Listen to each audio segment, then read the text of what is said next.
fire maps and synthesis of fire and maps, fire maps.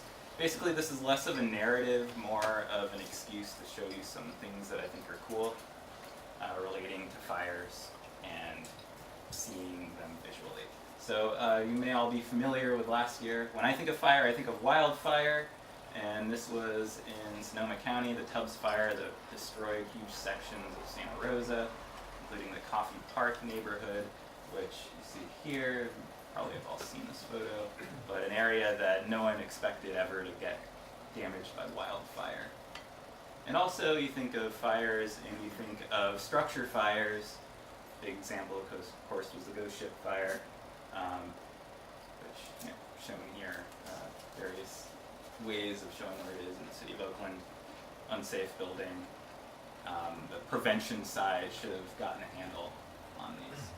And so there is some good news, which is that even though you hear all the time about these awful things that are happening right now in Greece, deaths by fire overall are in a multi-decade decline.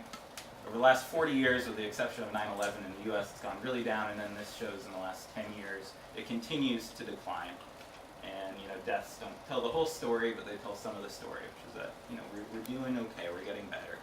But we can still help bring it closer to zero, which is the goal, of course. And wildfires, station location, service calls, homeless encampments, vegetation inspections, building inspections, response times, all of that feeds into data that we can use to make decisions. And so one really simple way of looking at using maps to show fires is from CAL FIRE. It shows all of the CAL FIRE and similar wildfire incidents that are going on across the state. Really easy to access, really easy to go and click through and see where everything is. And of course, getting closer, you see around Yosemite just the size of it. You can also look through historical data, including from last year, and you can see this information about the Tubbs Fire, which we had the photos about before. And that shows the area that it is, and also some general information, and a broken link because CAL FIRE really needs to get their act together. You're supposed to be able to actually see all this information. But it's a start. It's something. You can also use, again, on the simple map side, for public utilities, PG&E and SoCal Edison, they have these wildfire safety programs where they can actually preemptively shut down your power if there's an extreme threat. And that's a big deal because it can take days to actually get the power back because they have to manually inspect. So you can see City of San Francisco is okay, but even Marin, East Bay, South Bay, you see there's some of the red there, which is really bad. And of course in Southern California, huge swaths of red. So there's also NERT. Anyone know what NERT is? Yes. Neighborhood Emergency Response Team. Yes. Neighborhood Emergency Response Team. I like CERT better. I feel like it's better branding, but in San Francisco it's NERT. I guess it sticks with people. And here's a map. All the NERT locations. I'll have to zoom in a little more, but you can see the NERT locations, all the stations. We have a fire station like a block and a half away from here, but the nearest NERT center is actually kind of far away. And so firefighters, and on the prevention side especially, departments can use maps to aid decision making. And some of the cool things that I've been involved with in San Rafael, they're looking at service calls, because a lot of what fire departments do is not even responding to fires, but also responding to emergency medical incidents. You can sort of see, these are all the incidents color-coded by the engine that gets there and trying to see, does it go to the right station? And then tracking homeless activity. You can see there are all these homeless encampments and also all these mysterious dumpster fires in the areas near the homeless encampments. So you can kind of sense that maybe there should be some enforcement going on in those areas. And then you can also look for building inspections. Generally, if you go back to the Ghost Ship incident, of course, but I have no idea what's going on in this here, but you can kind of dig deep and see, okay, these are the areas where we really need to prioritize our building inspections because these are high-risk areas, either because of what they store or maybe how old the building is, maybe a high poverty area. Something's going on there. And so it's just a very, very, very brief overview of some of the cool stuff you can do with maps to help fire departments make decisions and hopefully save life and property and the environment.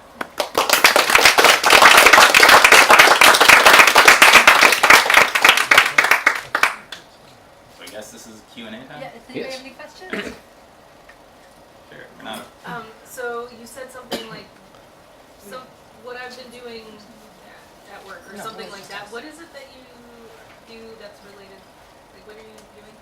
So I work for the City of San Rafael Fire Department. My title is a jumble of words. Basically, I'm on the administrative side, on prevention. I manage a household hazardous waste collection site, which is a whole other thing. But also, I sort of by default have gotten involved as a GIS data guy there. And so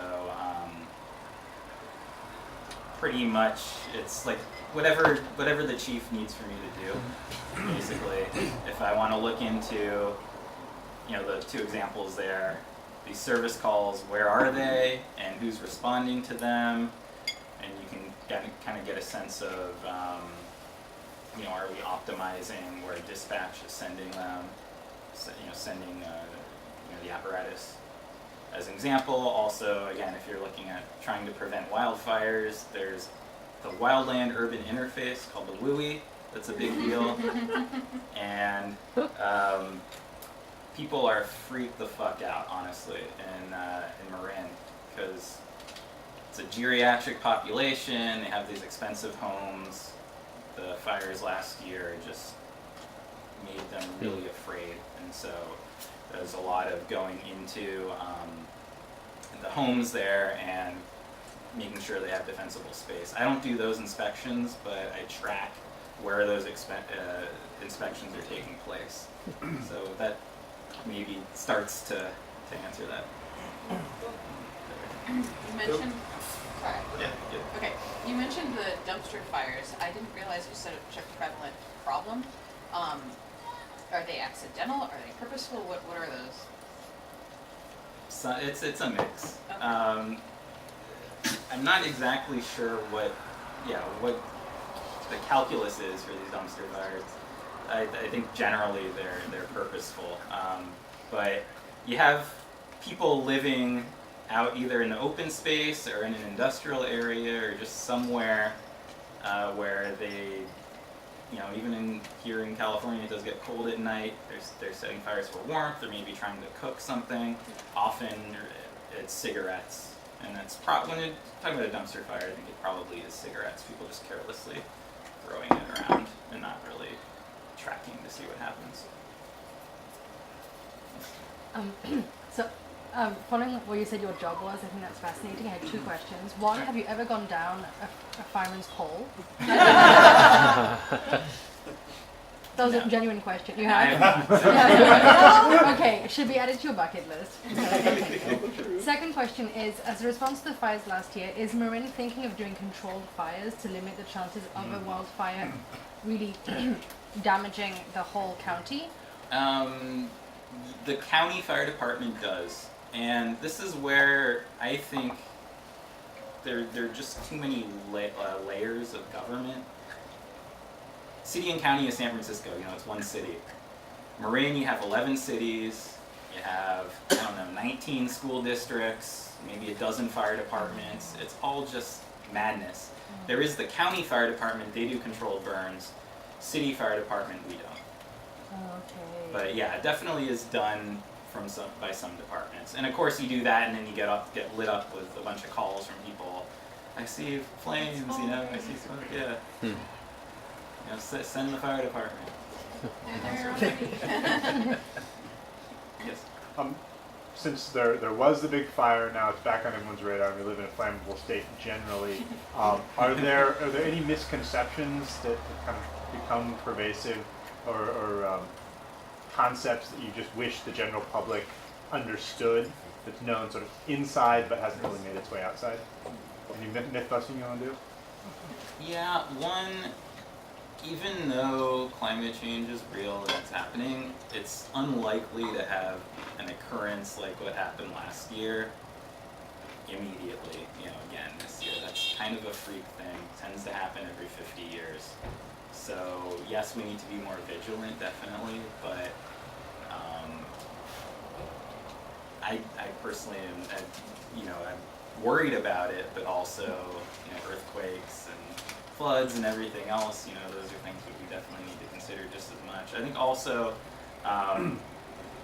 when it comes to defensible space, we're getting a lot of calls, at least in San Rafael, of people ratting on their neighbors, saying their trees are too tall, and they're encroaching on the property. And if there's a perimeter that is just cleared of brush and of something that a spark could actually bring closer to your home, then if you're on sort of this like tree island in effect with a few trees there, it's not going to be a problem. So I think that's probably the biggest thing. And also one other thing is, utility companies, they're I feel like, this is probably just me speaking, I think they are a huge problem. And I think they need to take a lot more responsibility, but that sort of gets into a legislative solution. Well, we won't hold you to it, but you want to take that a little further. Like, what do you think them taking more responsibility looks like? Well, burying lines, I think, would be a start. It's super expensive. But, Is it also problematic just in California to bury lines when there's earthquakes and those everything? seismic things. I mean, I lived in It's more problematic to have them up on the poles. I would think so. Yeah, it is, but it's done in some places. I mean, I lived in Irvine, they were buried. And also just, I mean, there is liability, which Governor Brown is trying to make less salient for utilities. Like if their equipment or their infrastructure is contributes to a fire, then they're held liable for the damages. And the governor's actually proposing that liability be removed, at least in some cases. So the map that you had up there that was yellow and red, I mean red is obviously worse than yellow, but what did it mean? What did the yellow mean and what did the red mean? So what goes into the map? It's a combination of things, and I don't want to pretend like I know exactly what it is. But Is that history or future or what? it's done for making proactive decisions. So I think it is for. I don't It's know like I don't know the vulnerability. answer. I think Like it's for the risk? present. Risk of Yeah. fire?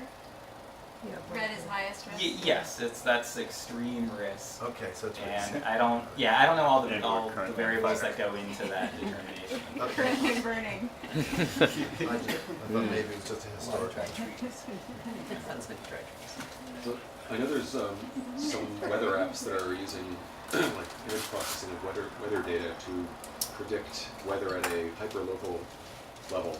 Do you know if anything's being done like that to predict the spread of fires, like the Santa Rosa fire? I don't know the answer to